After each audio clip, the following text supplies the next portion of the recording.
नमस्कार, मैं शालिनी और आप देख रहे हैं द न्यूज 15। चलिए नजर डालते हैं आज की 15 बड़ी खबरों पर। दिल्ली के पूर्व मुख्यमंत्री और आम आदमी पार्टी के राष्ट्रीय संयोजक अरविंद केजरीवाल पर हमला होने की आशंका जताई गई है। खुफिया एजेंसियों ने जानकारी दी है कि पंजाब वेट्स खालिस्तानी आतंकी केजरीवाल को निशाना बना सकते हैं। इस अलर्ट के बाद उनकी सुरक्षा की समीक्षा की गई। फिलहाल अरविंद केजरीवाल को Z+ सिक्योरिटी दी गई है, लेकिन इस नई जानकारी के बाद दिल्ली पुलिस को अतिरिक्त सतर्कता बरतने के निर्देश दिए गए हैं। आम आदमी पार्टी के खिलाफ हाल ही में 4 अलग-अलग FIR दर्ज की गई हैं, जिनमें गंभीर आरोप लगाए गए हैं। इन FIR में प्रधानमंत्री और गृह मंत्री के खिलाफ अपमानजनक सामग्री फैलाने और संवैधानिक पदों की गरिमा को ठेस पहुंचाने का आरोप शामिल है। दक्षिण कोरिया के राष्ट्रपति यून सुक योल को गिरफ्तार कर लिया गया है। महाभियोग का सामना कर रहे राष्ट्रपति यून सुक को गिरफ्तार करने पुलिस पहुंची थी। ये खबर सुनते ही यून सुक के आवास के बाहर उनके समर्थक और विरोधी जमा हो गए हैं। यून सुक को गिरफ्तार करने का पहले भी प्रयास किया गया था। हालांकि यून सुक योल के पिछले साल 3 दिसंबर को मार्शल लॉ लगाने का ऐलान किया गया था, लेकिन विरोध होने पर उन्होंने इसे कुछ घंटों बाद ही वापस ले लिया। मकर संक्रांति के बाद बिहार की सियासत में नया उलटफेर देखने को मिल रहा है। एक तरफ जहां चिराग पासवान के चूड़ा दही भोज में नीतीश का जाना सुर्खियों में था, तो वहीं चिराग के चाचा पशुपति पारस के भोज में लालू यादव पहुंचे हैं। मंगलवार देर रात पशुपति पारस ने लालू यादव से मुलाकात की थी। दोनों के बीच पटना के 10 सर्कुलर रोड पर काफी देर तक बातचीत भी हुई थी। बता दें कि पशुपति पारस देश के बड़े दलित नेता रहे। रामविलास पासवान के भाई हैं। पारस खुद की पार्टी रालोसपा के राष्ट्रीय अध्यक्ष भी हैं। रालोसपा बिहार की सियासत में एक्टिव है। वहीं भोज में पहुंचे लालू ने पशुपति पारस को साथ लेने की बात कही है। दिल्ली विधानसभा चुनाव को लेकर सभी पार्टियां जोरों शोरों से तैयारियों में जुटी हैं। इसी बीच आज आम आदमी पार्टी, भारतीय जनता पार्टी और कांग्रेस के दिग्गज नेताओं ने अपना नामांकन भर दिया। बता दें कि नई दिल्ली सीट से आपके संयोजक अरविंद केजरीवाल ने और बीजेपी के प्रवेश वर्मा ने नामांकन दाखिल कर दिया। वहीं सतीश उपाध्याय ने भी नामांकन आज दाखिल किया। आपको बता दें कि तुगलकाबाद से सहीराम पहलवान ने भी अपना नामांकन दाखिल कर दिया है। हालांकि आम आदमी पार्टी के नेता और दिल्ली के पूर्व डिप्टी CM मनीष सिसोदिया ने आज अपना नामांकन दाखिल नहीं किया है। हालांकि ऐसी खबरें सामने आ रही थी कि मनीष सिसोदिया आज अपना नामांकन दाखिल करने वाले हैं।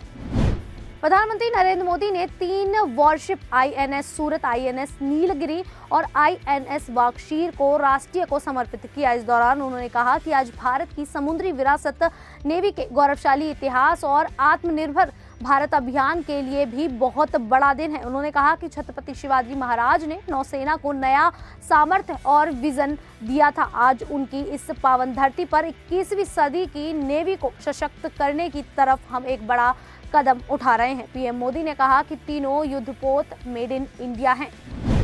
सोनिया गांधी ने आज कांग्रेस के नए मुख्यालय का उद्घाटन किया। कांग्रेस पार्टी का अब नया दफ्तर 9 कोटला रोड पर होगा। कांग्रेस का पिछले 47 वर्षों से अकबर रोड पर दफ्तर था। कांग्रेस के नए ऑफिस के उद्घाटन समारोह में पार्टी के राष्ट्रीय अध्यक्ष मल्लिकार्जुन खड़गे, विपक्ष के नेता राहुल गांधी, सोनिया गांधी, प्रियंका गांधी समेत कई बड़े दिग्गज नेता कार्यक्रम में शामिल हुए। कांग्रेस के नए दफ्तर का नाम इंदिरा भवन रखा गया है। कांग्रेस सांसद राहुल गांधी ने उद्घाटन के मौके पर एक ऐसा बयान दिया जिस पर वह बीजेपी के निशाने पर आ गए।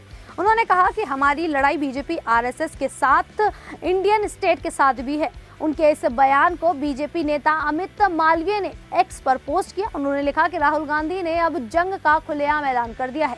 वहीं बीजेपी अध्यक्ष JP नड्डा ने कहा कि कांग्रेस का घिनौना सच अब उनके ही नेता ने उजागर कर दिया है।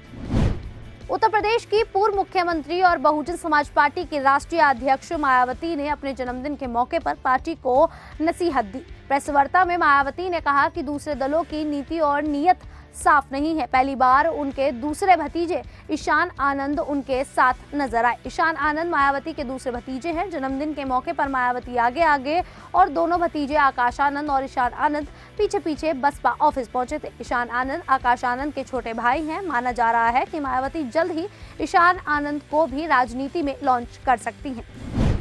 दिल्ली विधानसभा चुनावों के लिए आम आदमी पार्टी ने अपने उम्मीदवारों की सूची में बदलाव किया है। नरेला सीट से दिनेश भारद्वाज की जगह मौजूदा विधायक शरद चौहान को टिकट दिया गया है। वहीं हरिनगर सीट पर राजकुमारी ढिल्लो की जगह सुरिंदर सोतिया को प्रत्याशी बनाया गया है। अयोध्या की मिल्कीपुर विधानसभा सीट पर होने वाला उपचुनाव के लिए आजाद समाज पार्टी ने सूरज चौधरी को चुनावी मैदान में उतारा है। बता दें कि मिल्कीपुर सीट पर सपा के अजीत प्रसाद को मैदान में उतारा गया है। वह अयोध्या सांसद अवधेश प्रसाद के बेटे हैं। दूसरी ओर बीजेपी ने चंद्रभान पासवान को उम्मीदवार बनाया है। कांग्रेस ने सपा को सपोर्ट करने के लिए अपना उम्मीदवार नहीं उतारा, जबकि बसपा मैदान से बाहर है। मिल्कीपुर उपचुनाव के लिए 17 जनवरी से नामांकन भरा जाएगा। 5 फरवरी को मतदान होगा और 8 फरवरी को नतीजे घोषित होंगे। किसान नेता जगजीत सिंह ढल्लेवाल को हॉस्पिटल न भेजने के लिए सुप्रीम कोर्ट से लगातार फटकार खा रही पंजाब सरकार ने दावा किया कि उनकी सेहत पहले से बेहतर हुई है। जजों ने इस ओर हैरानी जताते हुए कहा कि 50 दिन से अनशन पर बैठे व्यक्ति की सेहत में सुधार कैसे आ सकता है। कोर्ट ने पंजाब सरकार से तुरंत पिछले 15 दिन की मेडिकल रिपोर्ट जमा करवाने को कहा है। बता दें कि पिछले साल फरवरी से ही पंजाब के आंदोलनकारी किसान हरियाणा से लगने वाले खनौरी और शंभू बॉर्डर पर धरना दे रहे हैं। एमएसपी गारंटी समेत कई मांगों को लेकर जगजीत ढल्लेवाल ने 26 नवंबर से आमरण अनशन शुरू किया था। सुप्रीम कोर्ट की तरफ से बनाई गई हाई पावर्ड कमेटी भी उनसे मुलाकात कर चुकी है, लेकिन गतिरोध खत्म नहीं हुआ है।